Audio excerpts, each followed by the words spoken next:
Енді келесі видеода сіздерге мына жерде инені сабақтауды көрсетіп жібергім келіп тұр.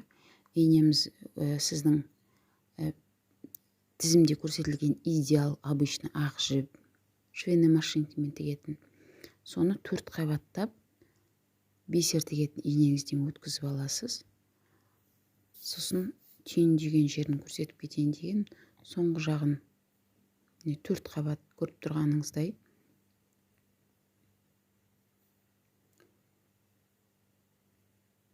4 тін қылып алдық.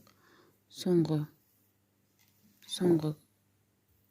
бөлігін бір тегіс қылдырып алып келіп қиясыз да осындай етіп қазір не көрсетейін. Түйіндейсіз. Өйткені сіздің осы түйіндегеніңізден бастап тіккеніңізден жіп ары қарай сөгітіліп кетпей үшін ең ответственный момент осы.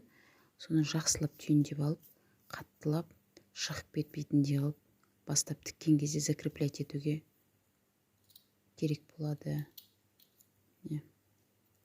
Инемізді сабақтадық.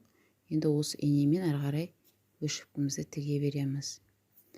Неге 4 тін деп сұрасаңыз, өйткені оюдың жатуы, оюдың орналасуы өте әдемі болып түседі 4 тінмен. Және тіккен затыңыз прочный болады.